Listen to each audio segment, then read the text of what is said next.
اس کا وقت ہوتا ہے، اس کی سکلز ہوتی ہیں، اس کی صلاحیتیں ہوتی ہیں، اس کی پاور ہوتی ہے، اس کی قوتیں ہوتی ہیں، ٹھیک ہے، اور اس کا مال ہوتا ہے جو وہ اس میں لگاتا ہے، اس میں محنت کرتا ہے وہ، ٹھیک ہے، یعنی زندگی میں انسان جو بھی کام کرتا ہے یہی چیزیں وہ استعمال کرتا ہے۔ اور جب انسان کوئی گناہ کرتا ہے، ہمارا دین کیا کہتا ہے؟ قرآن میں برائیوں کو انسان کی کمائی کیوں کہا گیا؟ کیونکہ انسان جب گناہ بھی کرتا ہے نا تو وہ اپنی زندگی کا قیمتی وقت اس میں ضائع کرتا ہے، اپنی بہترین سکلز جو کہ دین کے راہ پہ لگانی تھی وہ برائیوں میں لگا دیتا ہے، اپنی تمام تر قوت اپنی تمام تر پاور جو اس نے دین کے لیے اللہ تعالیٰ نے اسے دی تھی وہ اسے برائیوں میں لگا دیتا ہے۔ پھر وہ اپنا مال جو اللہ تعالیٰ نے بڑی محنتوں سے اس کی محنتوں کے بدلے اسے اتنا مال عطا کیا وہ اپنا مال بھی برائیوں میں لگا دیتا ہے، پھر اس سے برے کام کرتا ہے، تو یہ برائیاں ہی اس کی کمائی بن جاتی ہیں۔ اس لیے قرآن مجید برائیوں کو کیا کہتا ہے کہ انسان کی کمائی ہے، یہ کماتا ہے۔ اب آ جاتے ہیں کہ انسان خطاؤں کے اس چنگل سے یا انسان خطاؤں کے اس چکر سے باہر کیسے نکلے گا؟ انسان خطاؤں کے اس چکر سے تب نکل سکتا ہے جب وہ برائی سے کراہت محسوس کرے گا، جب وہ برائی کے نقصان کو شعوری طور پر محسوس کرنے لگ جائے گا، اور یہ تب محسوس کرے گا جب وہ ہر موقع پر سوچے گا، اور یہ تبھی ممکن ہے کہ انسان زندگی کے مقصد کو سمجھے، اپنے آنے اور دنیا سے جانے کی حقیقت کو سمجھے، اسے پتا ہو کہ اللہ تعالیٰ کی کتاب اور ہمارے پیارے نبی صلی اللہ علیہ وآلہ وسلم کی تعلیمات کے مطابق ہی میں نے اپنی زندگی بسر کرنی ہے۔ اللہ تعالیٰ سے اپنے گناہوں کی معافی مانگے اور کیا کرے؟ توبہ کرے، آئندہ کبھی نہ کرنے کا عہد کرے۔ یہ سب کچھ تبھی ممکن ہوگا جب صحبت بدلے گی، جب وہ ٹائم لگائے گا، جب وہ غور و فکر کرے گا۔ اللہ اکبر۔ اب ایک سوال آتا ہے کہ کیا خطائیں ہلاکت کا سبب بن جاتی ہیں؟ تو ایک حدیث کا خلاصہ ہے کہ نبی صلی اللہ علیہ وآلہ وسلم نے فرمایا لوگ ہلاک نہیں ہوں گے یہاں تک کہ ان کے گناہ بہت زیادہ ہو جائیں۔ ابو داؤد 4347۔ اللہ تعالیٰ سے دعا کریں گے کہ اللہ تعالیٰ ہمیں خطاؤں سے بچا لیں، ہماری مغفرت فرما لیں۔ پھر اللہ تعالیٰ کی کیا کہہ رہے ہیں؟ فَأُولَٰئِكَ أَصْحَابُ النَّارِ، تو وہ لوگ آگ والے ہیں، وہ اس میں ہمیشہ رہنے والے ہیں۔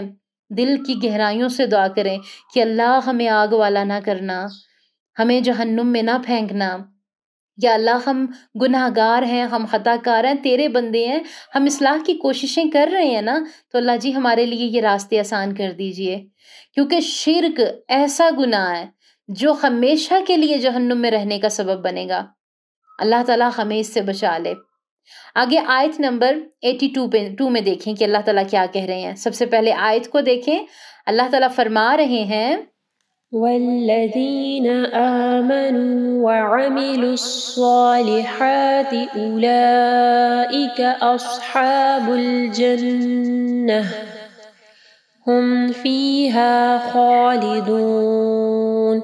آیت نمبر 82، اللہ سبحانہ وتعالیٰ دیکھیں کیا کہہ رہے ہیں، اور جو لوگ ایمان لائے اور نیک عمل کیے وہی لوگ جنت والے ہیں، وہ اس میں ہمیشہ رہنے والے ہیں۔ دیکھیں پیچھے کیا بات ہوئی، پیچھے بات ہوئی جہنم کی، ابھی کس چیز کی بات ہوئی ہے؟ ابھی بات ہو گئی جہنم کی، الحمدللہ۔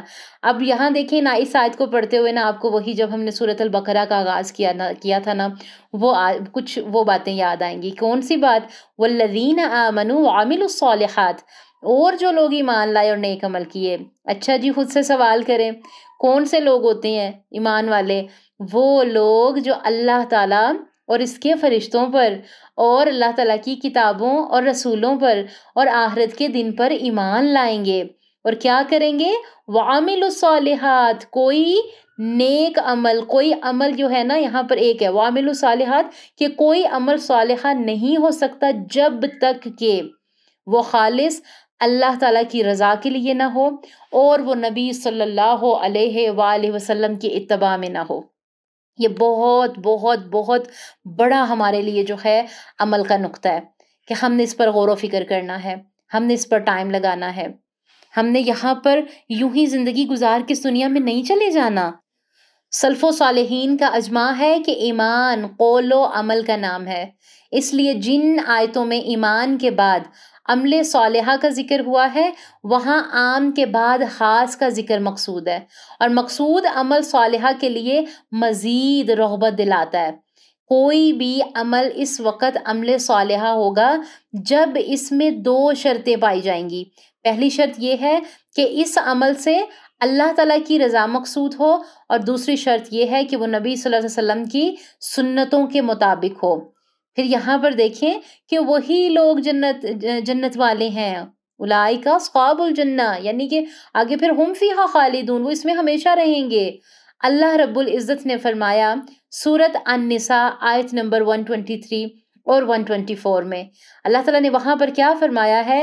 نہ تمہاری تمناؤں پر مدار ہے اور نہ اہل کتاب کی تمناؤں پر، جو کوئی بھی برا عمل کرے گا اسے اس کی سزا دی جائے گی، اور وہ اللہ تعالیٰ کے سوا نہ کوئی دوست پائے گا اور نہ کوئی مددگار، اور جو بھی نیک اعمال میں سے کوئی عمل کرے، مرد ہو یا عورت، اور وہ مومن ہو، تو یہ لوگ جنت میں داخل ہوں گے، اور ان پر کھجور کی گٹھلی کے شگاف برابر بھی ظلم نہ کیا جائے گا۔ اللہ اکبر۔ اب آتا ہے کہ اللہ تعالیٰ کے انسانوں کے بارے میں آخری فیصلے کی بنیاد کیا ہے، تو یاد کریں، بلکہ یاد بھی کریں اور ساتھ میں لکھیں بھی کہ اللہ تعالیٰ نے جنت ان لوگوں کے لیے بنائی ہے جو اللہ تعالیٰ کو، اس کے احکامات کو دل سے مان لیں اور اس کے مطابق عمل کریں۔ ان دونوں آیات میں، آیت نمبر 81 میں اور آیت نمبر 82 میں اگر ہم غور کریں تو ہمارے لیے عمل کی کیا باتیں ہیں؟ سب سے پہلی بات ہمارے لیے یہ سبق ہے ان آیات میں کہ اپنی کوئی غلطی یا برائی ہم یاد کریں اور فیصلہ کریں کہ اس کو ہم نے چھوڑنا ہے۔ وہ غلطی ہماری غیبت بھی ہو سکتی ہے، جھوٹ یا کچھ بھی، کیوں اس سوچ کے ساتھ کہ کہیں ہماری پکڑ نہ ہو جائے۔ اگر کچھ غلطی سے ہو بھی جائے تو ہمارا عمل کیا ہونا چاہیے؟ فوراً توبہ کرنی ہے۔ اس کو ہم نے عادت نہیں بنانا، اپنے دل کو کھولنا ہے اور اپنے کانوں کو کھولنا ہے۔ ہم نے ان پر گرہیں لگا کے انہیں بند کر کے نہیں رکھنا، انہیں دنیا داری ہی کے لیے ہی نہیں وقف کر دینا۔ کیوں؟ کیونکہ ہم دین سے جڑیں گے تو ہم فتنوں سے بچیں گے۔ ہماری روحانی جو غذا ہے اس کے ساتھ ہم نے اپنی روحوں کو جوڑنا ہے، تبھی زندگی میں سکون آئیں گے، تبھی ہماری زندگیاں بدلیں گی، کیونکہ یہ دنیا عمل کی جگہ ہے۔ غلطی ہو جائے تو معافی مانگ لیں، عبرت پکڑ لیں، شرمندہ ہوں اور فوراً توبہ کریں۔ اب آپ سوچیں کہ جب ہم پہلی دفعہ کوئی غلط کام یا کوئی گناہ کرتے ہیں تو ہمارا کیا حال ہوتا ہے، لیکن بار بار اسے دہرانے سے ہمارے اندر سے شرم ختم ہو جاتی ہے، ڈر ختم ہو جاتا ہے، جھجک ختم ہو جاتی ہے۔ نتیجہ کیا ہوتا ہے کہ پھر ہم اندھیروں میں چلے جاتے ہیں۔ جب ہم اندھیروں میں چلے جائیں گے تو ہمارا انجام کیا ہوگا؟ دوزخ ہوگا۔ تو آپ یہ فیصلہ کر لیں کہ کوشش کرنی ہے کہ گناہ نہ ہوں، لیکن اگر ہو جائے تو فوراً توبہ کرنی ہے۔ کوئی کام نہیں آئے گا ہمارے، کیوں؟ کیونکہ اللہ سبحانہ و تعالیٰ نے سورہ شعراء میں فرمایا ہے جس دن نہ مال نہ ہی کچھ فائدے دے سکے گا اور نہ بیٹے، ہاں جو شخص اللہ کے پاس پاک دل لے کر آئے گا وہ بچ جائے گا۔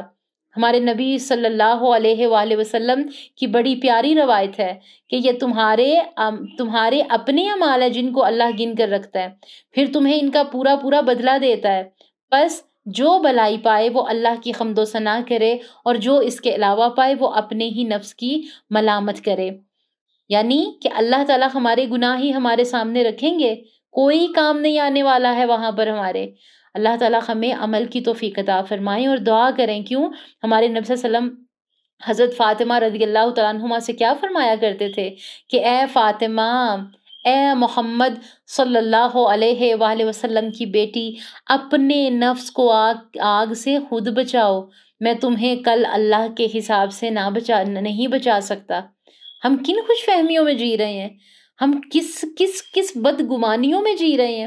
ہمارے پیارے نبی صلی اللہ علیہ وسلم نے کتنی پیاری پیاری سنتیں، کتنے پیارے پیارے الفاظ ہمیں دیے ہیں، اور کیا ہم کیا کر رہے ہیں کہ آنکھیں بند کر کے فرائضوں سے بالکل غفلت کھا کے زندگی گزار رہے ہیں، اور ہماری امیدیں کیا لگی ہوں گی کہ نہیں جی ہم تو بخشے جائیں گے۔ خود دیکھیں، خود فیصلہ کریں، خوش فہمی، آرزو یا خواہش سے جنت نہیں ملے گی۔ نہ کسی کی سفارش اور شفاعت سے ملے گی، پیچھے اس پہ بات ہو چکی ہے۔ ایمان سے دل کے اندر ایک بیج بویا جاتا ہے کہ ہم آج اپنے خود سے سوال کرنا ہے، کیا میرے دل میں ایمان کا بیج ہے؟ کیوں؟ کیونکہ ایمان سے دل میں بیج بویا جاتا ہے، پھر عمل صالحہ سے اس پر پھل لگتے ہیں، پھر بہار آتی ہے، پھر جنت ملے گی۔ اللہ سبحانہ و تعالی ہمیں نیک عمل کرنے کی توفیق عطا فرمائے۔ انشاءاللہ نئی رکوع کے ساتھ کل ملیں گے، تب تک کے لیے بہت سی دعائیں۔ اللہ سبحانہ و تعالی ہمیں غور و فکر کی توفیق عطا فرمائے، آمین۔ سبحان ربک رب العزت عما یصفون وسلام علی المرسلین والحمد للہ رب العالمین۔ السلام علیکم ورحمۃ اللہ وبرکاتہ۔ وہ تمام ہمارے پیارے سسٹرز جنہوں نے ابھی تک ہمارے چینل کو سبسکرائب نہیں کیا ہے وہ ہمارے چینل کو سبسکرائب ضرور کر دیں۔ کمنٹ باکس میں جا کر ہمیں اپنی رائے کا اظہار ضرور کیا کریں۔ اس سے کیا ہوتا ہے کہ ہماری پیچھے جتنی بھی ٹیم ہوتی ہے اس کو بہت خوشی ہوتی ہے، کام کرنے میں آسانی ہوتی ہے، اور اس سے ہم خود بھی موٹیویٹ ہوتے ہیں کام کو لے کے، چیزوں کو لے کے۔ اللہ تعالیٰ سب کو جزائے خیر عطا فرمائے، آمین۔